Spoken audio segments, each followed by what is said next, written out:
Shalom, selamat pagi adik-adik. Bertemu kembali dengan Kak Linda. Gak terasa ya, sudah minggu lagi. Kak Linda akan memulai renungan kita pada pagi ini. Tapi sebelumnya, Kak Linda berharap adik-adik semua dalam keadaan sehat.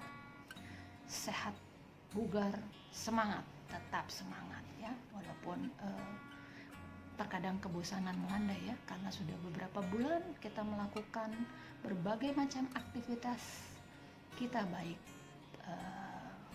belajar dari rumah atau kakak-kakak bekerja dari rumah, dan kita melakukan segala sesuatu dengan media teknologi canggih ini, virtual ya.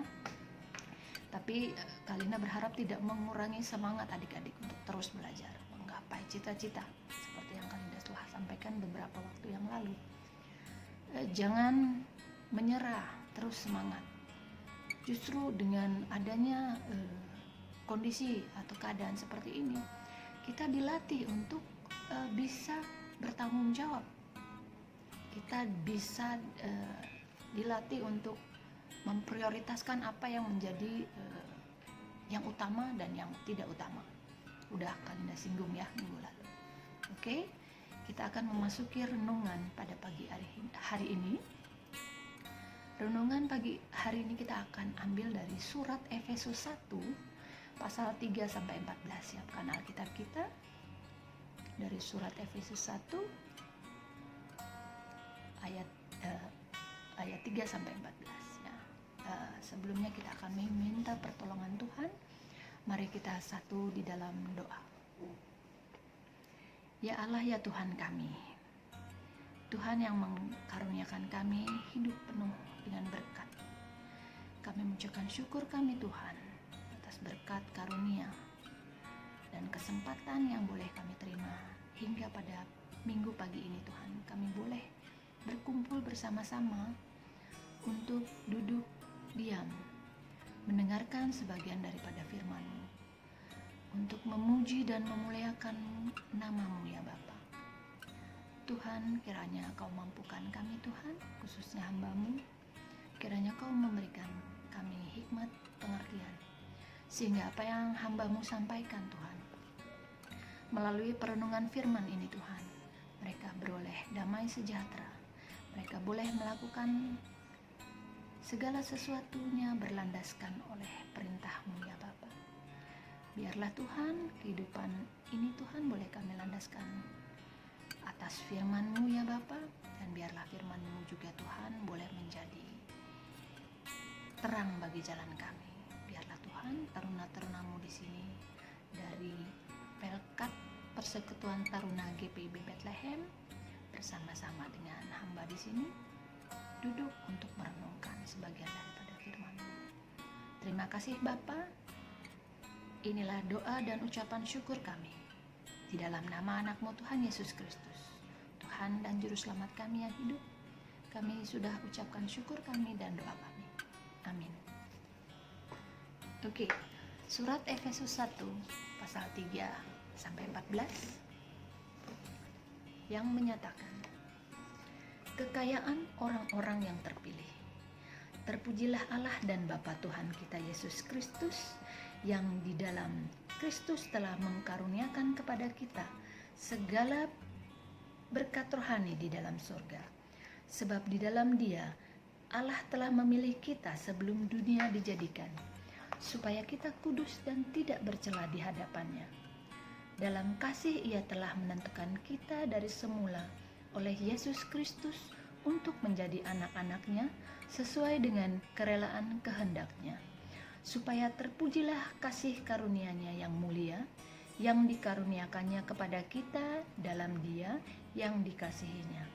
Sebab di dalam Dia dan oleh darah-Nya kita beroleh penebusan, yaitu pengampunan dosa menurut kekayaan kasih karunia-Nya, yang dilimpahkannya kepada kita dalam segala hikmat dan pengertian.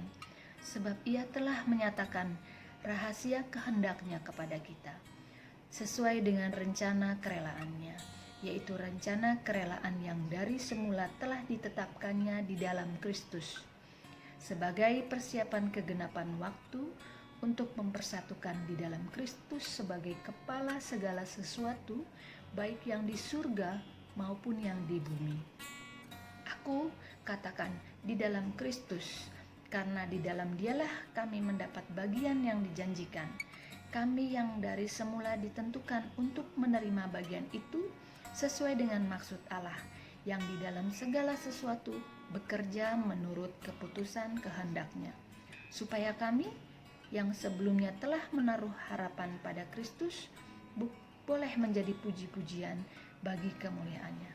Di dalam Dia kamu juga, karena kamu telah mendengarkan firman kebenaran, yaitu Injil keselamatanmu.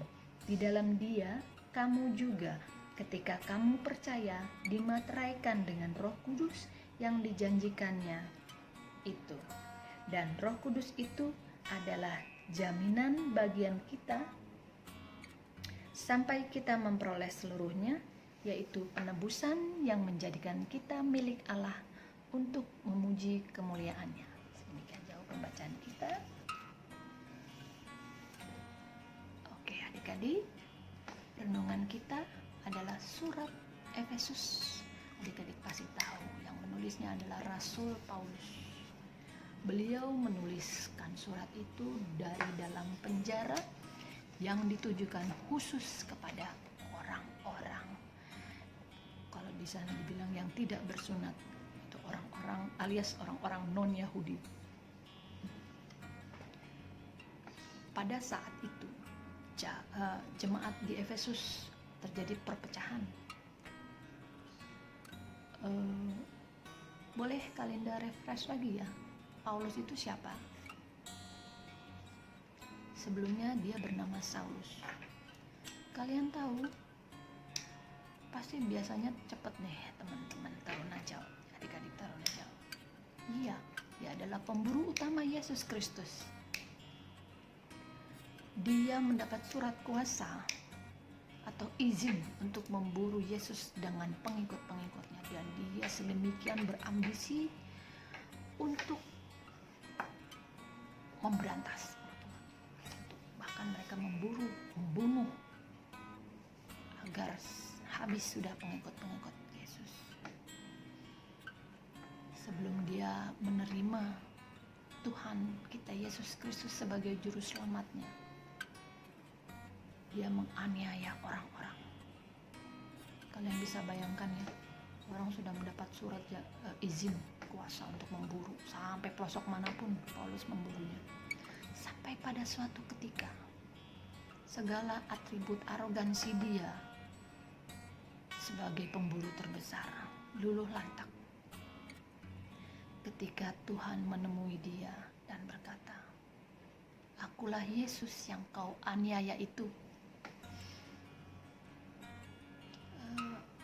Kalian bisa bayangkan ya, pada saat itu seketika Saulus menjadi buta dalam beberapa hari.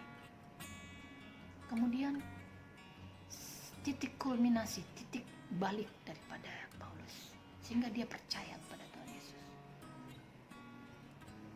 Bagaimana dia menjadi pengikut, bagaimana dia menjadi penyebar Injil, kitab Injil Tuhan Yesus ke seluruh pelosok-pelosok daerah, termasuk di jemaat Efesus, di Korintus, di berbagai tempat. Di dalam jemaat Efesus, di situ ada beberapa kelompok. Satu adalah kelompok Kristen Yahudi dan satu adalah kelompok Kristen non-Yahudi. Hubungan mereka tidak harmonis karena yang Kristen Yahudi merasa mereka adalah kelas yang istimewa, sementara yang non-Yahudi, yaitu orang-orang yang tidak bersunat, orang-orang yang tidak baru lah istilahnya, mereka baru memeluk. Mereka membuat kelas, membuat jarak, bahwa kamu tuh baru, saya tuh lama. Kalau kita kan jadi Kristen, rata-rata kita ya dari keturunan ya Kristen, dari oma, opa, mami, papi, om, tante, dan kalian sebagai Kristen.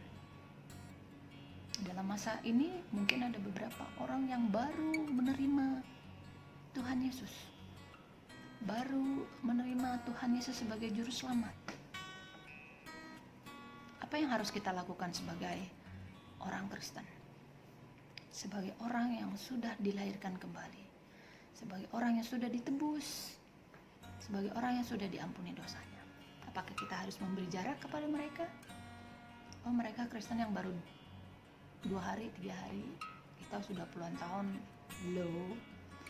Dari zaman oma opa, dari zaman Belanda ya, Holland Spraken ya, kita sudah Kristen nih. Apakah kita akan membeda-bedakan? Padahal kalian tahu, semua umat Tuhan berharga di mata Tuhan. Apakah Tuhan bilang kalian tuh Kristen yang sudah puluhan tahun, dia Kristen yang baru 3 hari, dan tempat yang sudah Tuhan sediakan di surga nanti beda? Coba kalian berpikir, apa ada klaster atau kasta atau kelas? Oh, kamu di sana nanti tempatnya lebih bagus karena kamu telah menjadi Kristen yang lebih lama dari aku, dari kita. Coba kalian bisa menelaah ya seperti itu. Bisa nggak? Surat Efesus dibuat khusus oleh Paulus untuk orang-orang. Kenapa khusus? Dia merasai dulu dia siapa. Kalau kalian tidak bisa ambil pengertiannya, dia juga orang-orang yang membenci Yesus beserta pengikutnya. Dia nggak suka, bahkan dia berambisi untuk memapas habis Yesus dan pengikut-pengikutnya. I feel you, katanya Paulus. Makanya dia membuat surat itu agar jemaat-jemaat di Efesus bisa bertumbuh dalam iman dan kasih, bisa mempunyai kehidupan rohani yang lebih kuat. Dalam surat itu Paulus menguatkan mereka, memberikan harapan bahwa semua sama di mata Tuhan, tidak ada yang berbeda. Walaupun kalian tuh baru memeluk, baru menjadi Kristen. Begitu. Sebagai teruna-teruna Tuhan, teruna-teruna masa depan, apa yang bisa kita lakukan? Mengamati situasi yang terjadi di Efesus. Apabila kita menemukan hal itu di dalam kehidupan kita sekarang, kalian harus merangkul mereka. Kalian harus mengajak mereka bersama-sama tanpa memandang perbedaan. Sebagai seorang Kristen yang baru, sebagai orang yang baru dilahirkan. Kalau kita kan dari zaman oma opa sudah. Jangan ya adik-adik ya. Karena sebagai seorang taruna Tuhan, sebagai laskar Tuhan, sebagai anak-anak Tuhan, kita sudah diberi berkat oleh Tuhan. Sama. Kalian bisa lihat di dalam surat Efesus itu. Yang Tuhan minta dari kita adalah hidup dalam ketaatan, menjalankan perintah Tuhan, mempunyai kasih kepada sesama manusia. Sebagai taruna kita menyadari bahwa dengan orang di luar iman kita, orang yang bukan seiman kita juga patut menghargai mereka dengan menghormati pilihan, kepercayaan, ataupun yang mereka peluk sebagai agama mereka. Kita harus hidup berdampingan. Tidak ada monopoli atau kelas, gitu ya. Walaupun pada kondisi yang sekarang ini kita memang bisa disebut minoritas dalam kehidupan kita berbangsa dan bernegara. Sebagai rakyat Indonesia kita termasuk minoritas. Tapi yang Paulus berikan kepada jemaat di Efesus, surat itu adalah surat penguatan, memperkuat iman mereka, memperkuat iman percaya mereka kepada Tuhan, bahwa penebusan Kristus itu adalah sempurna buat mereka, tanpa memandang mereka baru, tanpa memandang mereka bukan Yahudi, kata mereka non Yahudi.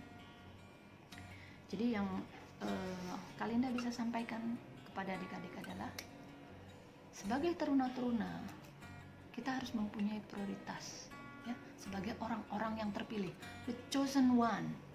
Tuhan sebagai umat-umat pilihan Tuhan, kita mempunyai privilege, kita mempunyai keistimewaan. Kalau adik-adik baca di dalam surat ini, berkat-berkat yang Tuhan berikan kepada kita sebagai umat yang kudus dan tidak cacat, sebagai umat, sebagai anak-anaknya, umat yang dipilih, sebagai berkat penebusan yang Tuhan kasih, berkat penebusan dan pengampunan dosa, berkat jaminan, yaitu Tuhan telah memateraikan kita dengan Roh Kudus.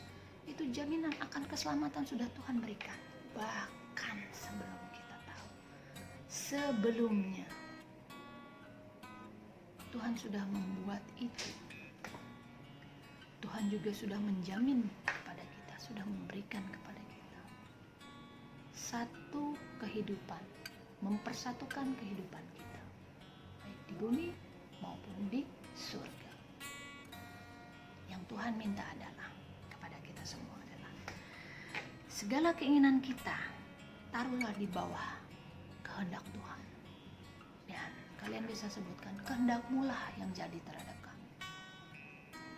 Kehendak Tuhanlah yang terjadi kepada kehidupan kami, kepada kehidupan teruna-teruna Tuhan. Tuhan sudah memateraikan kita dengan apa? Dengan Roh Kudus sebagai jaminan keselamatan kita.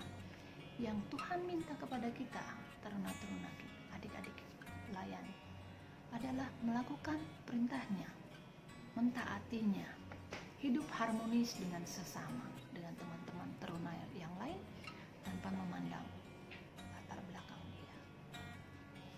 Itu kan tidak susah ya adik-adik ya. Adik-adik terapkan, ucapkan syukur setiap pagi. Adik-adik bangun tidur, adik-adik bersaat teduh, mengucapkan syukur akan kehidupan yang Tuhan berikan kepada kita. Adik-adik menyadari adik-adik adalah teruna-teruna yang berharga di mata Tuhan. Itu adalah karunia yang besar yang sudah Tuhan berikan, itu pada kita, karunia keselamatan. Hidup harmonis dengan sesama.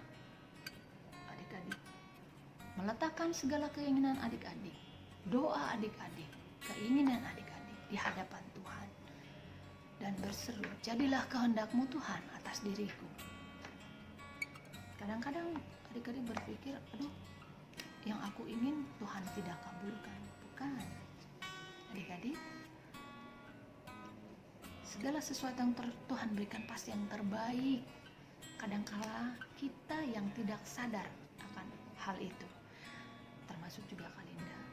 Untuk itu kita diberikan hikmat dan pengertian kepada Tuhan, dari Tuhan untuk kita. Kita harus mensyukuri keadaan, bahkan pada saat ini keadaan kita yang sudah beberapa bulan di rumah. Kita mensyukuri bahwa di balik itu kita mempunyai waktu yang lebih dengan adik-adik, dengan kakak, mama, papa, oma, opa. Yang kadang-kadang dulu-dulu kita repot ya, pulang sekolah belum les ini itu ABCD, pulang-pulang sudah capek tidur, boro-boro mau main sama adik kakak. Sekarang punya waktu yang banyak. Kadang-kadang cara Tuhan sulit dimengerti, bukan oleh adik-adik aja, Kalinda juga sebagai umat Tuhan. Kadang-kadang Kalinda juga mau mengerti, tapi coba adik-adik bawa itu di dalam doa. Adik-adik cermati maksud dan rencana Tuhan terhadap kita pasti yang terbaik. Ya, seperti yang Kalinda bilang, kadang-kadang kita tidak menyadari. Jadi itu yang Kalinda bisa berikan, bahwa begitu banyak berkat Tuhan yang telah dicurahkan kepada kita. Kalau adik-adik baca dari surat Efesus ini 3-14, berkat-berkat yang begitu banyak Tuhan berikan kepada kita. Dan melalui Paulus, Efesus adalah tempat di mana Paulus diberitakan sangat sukses dalam menyebarkan Injil selama 2 tahun di sana.